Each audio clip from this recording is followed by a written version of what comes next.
Bora para mais uma aulinha de concordância. Acharam que tinha acabado? Nunca acaba. Concordância nunca acaba. Gente, atenção, atenção. Ainda falando de concordância verbal. São muitas as regrinhas, então a gente tem que ficar atento ao máximo possível, porque elas podem aparecer sim lá naquela provinha, tá? Então olha só. Quando nós falamos de sujeito indeterminado, agora vale recapitular algumas questões que vocês viram lá em sujeito, tá? Quem tem dificuldade, volta lá na aulinha de sujeito indeterminado, verifica o que é um sujeito indeterminado, como acontece. Quem tem dificuldade de sujeito inexistente, volta lá na aulinha de sujeito inexistente, dá uma lidinha em todos os casos em que o sujeito é inexistente, tá? Em que a oração aparece sem sujeito, ok? Isso é bem importante. Então, olha só. Se o sujeito está indeterminado com a partícula C, atenção, gente, existem casos de sujeito indeterminado e um deles é aquele em que aparece o verbo junto com a partícula C, ok? Isso acontece quando? Lembrando lá nossa aulinha, isso acontece com um verbo transitivo indireto, isso acontece com um verbo intransitivo ou com o verbo de ligação, certo? Então, obrigatoriamente o meu verbo tem que ficar na terceira pessoa se o sujeito é indeterminado com a partícula C, com o índice de determinação do sujeito, tá, gente? Então, olha só, singular. Acredita-se em fantasmas. Quem que acredita em fantasmas? Alguém. Confia em alguém? Não confia, tira a prova. Quem acredita, acredita em verbo transitivo indireto mais a partícula C, como é que é o nome do C? Índice de determinação do sujeito. Se eu tenho índice de determinação do sujeito, significa que o meu sujeito está indeterminado. E se ele está indeterminado, gente, o verbo tem que ficar obrigatoriamente no singular. Terceira pessoa do singular. Obrigatoriamente. Diferente do verbo passivo com a partícula C. Atenção, lembra a voz passiva? A passiva sintética, a passiva do CC, ok? Então, quando que eu tenho um verbo passivo? Atenção, eu tenho com um verbo transitivo direto ou com um verbo transitivo direto e indireto. Aí eu tenho uma partícula passivadora, o C não é mais índice de determinação, ele passa a se chamar partícula apassivadora ou pronome passivador. O que acontece se eu tenho um pronome passivador? Acontece que o sujeito vem depois, então olha só. Vende-se casa. Quem que vende casa? Alguém. Confia em alguém? Claro que não confia em alguém. Por quê? Porque o C pode ser tanto índice de determinação, como ele pode ser partícula apassivadora. Tira a prova. Quem vende, vende algo. Verbo transitivo direto, gente. Com verbo transitivo direto, eu tenho um pronome apassivador. Se é pronome apassivador, o sujeito está depois do pronome apassivador. Casa é vendida. Ó o sujeito aqui. E se o sujeito, olha a regra geral, sujeito no singular, verbo no singular, sujeito no plural, verbo no plural. Se o meu sujeito está no singular, o verbo tem que estar no singular também, obrigatoriamente, ok? Agora aqui, vendem-se casas. Quem vende, vende algo, partícula passivadora, casa, que vem depois da partícula C, é o sujeito. Sujeito está no plural, gente, olha só, sujeito no plural, obrigatoriamente o meu verbo tem que estar no plural. Vendem-se casas. E aí você lê muitos e muitos discursos aí em plaquinhas, outdoors, muitas vezes sim, dizendo assim, aluga-se apartamentos. Apartamentos são alugados, apartamentos é o sujeito, está no plural, verbo no plural, alugam-se apartamentos. Faz-se salgadinhos, fazem-se salgadinhos, salgadinhos são feitos, olha a voz passiva aí falando. Salgadinhos são feitos, sujeito no plural, verbo no plural. Então, muita atenção porque as provas adoram esta partícula C, cobrando inclusive concordância, tá? Sujeito inexistente, aquele sujeito que não existe. E aí nós temos várias regrinhas de sujeito inexistente. Volta lá na aulinha, revê a aulinha e volta aqui para concordância, tá? Gente, se eu não tenho um sujeito, olha a lógica. Sujeito no singular, verbo no singular. Sujeito no plural, verbo no plural. Não tem sujeito. O verbo não tem com quem concordar. Se ele não tem com quem concordar, pela lógica, ele tem que permanecer no singular, gente. Ó, pela lógica, ele permanece no singular, porque ele não tem com quem concordar. Ele não vai concordar com o objeto, não se concorda com o objeto, tá? Atenção, atenção.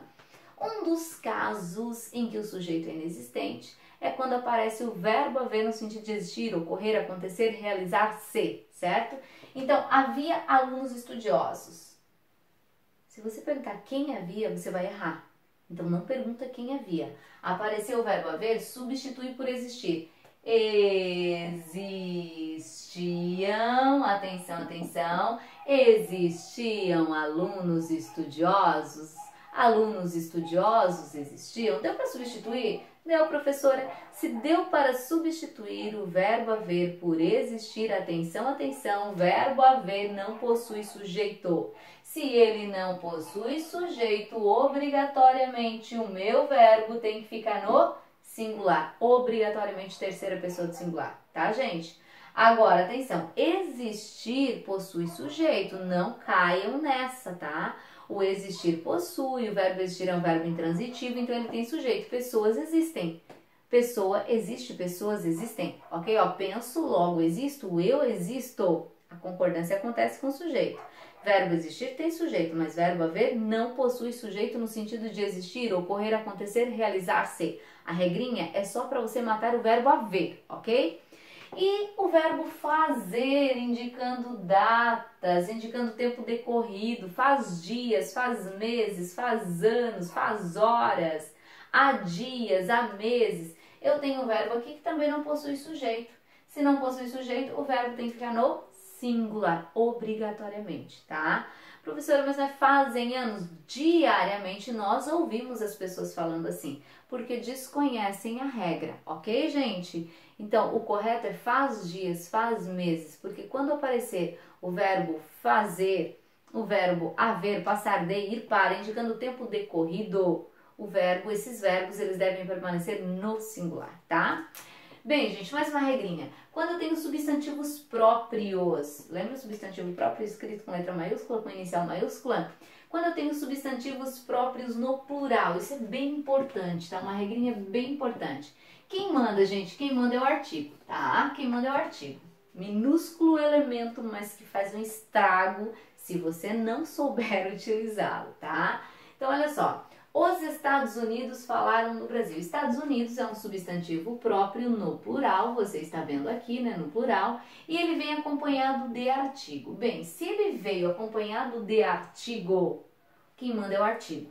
Então, o verbo concorda com o artigo. Artigo no plural, verbo no plural. Os Estados Unidos falaram do Brasil. Se o artigo estivesse no singular, o Amazonas, o Amazonas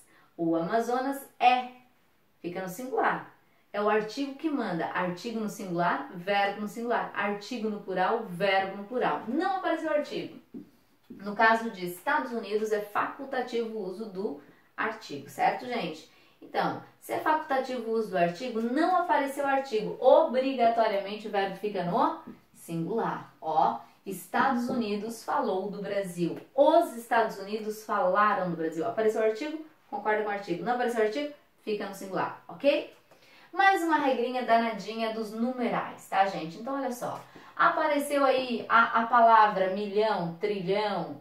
Se apareceu esta palavrinha ou estas palavrinhas, mais um determinante, porque geralmente a dúvida surge com o determinante, né? Ó, 1 milhão saiu, 1 milhão fez falta. Óbvio, vai concordar no singular. Mas a dúvida é, quando vem determinante? Gente, quando vem determinante, o determinante é que manda, tá? O determinante é que manda. Então, o determinante tem mais peso.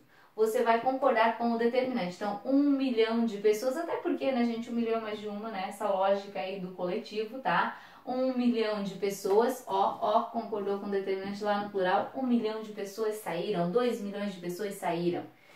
A pessoa não concorda com 1? Há alguns gramáticos que trazem essa concordância também podendo acontecer com o núcleo ali, milhão, tá, gente? Mas a maioria e aqueles que mandam, vocês sabem que sempre existem os gramáticos que mandam, eles vão dizer deixe no plural, porque por uma questão de estilo fica melhor, ok?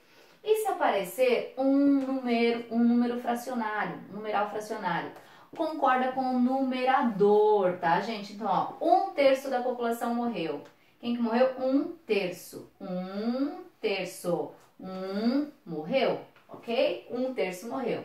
Se fosse aqui 2/3, olha só, 2/3, concorda com o numerador. 2/3 morreram, ok? Concorda com o numerador. E se for um percentual, concorda com o numeral, por mais que existam gramáticos que digam que pode ser também uma concordância atrativa, tá? A concordância que predomina aqui é a gramatical, e a gramatical vai dizer concorda com o numeral, ó a riminha da tia Kellen, tá? Então, 1% dos alunos estudou, 1% dos alunos estudaram, ó, concorda com o numeral, o percentual, 1% estudou, agora 2% dos alunos estudaram, certo, gente? Compreendido a regra? Entendido? Bora exercitar? Bora exercitar, porque nós vimos aqui algumas aulinhas de concordância verbal. Vocês estão prontos para colocar a mão na massa. Lembrando, existem muitas outras regras. Concordância é assim, né, gente? Por isso que o vestibular gosta, tá? Beijinho, beijinho. Tchau, tchau.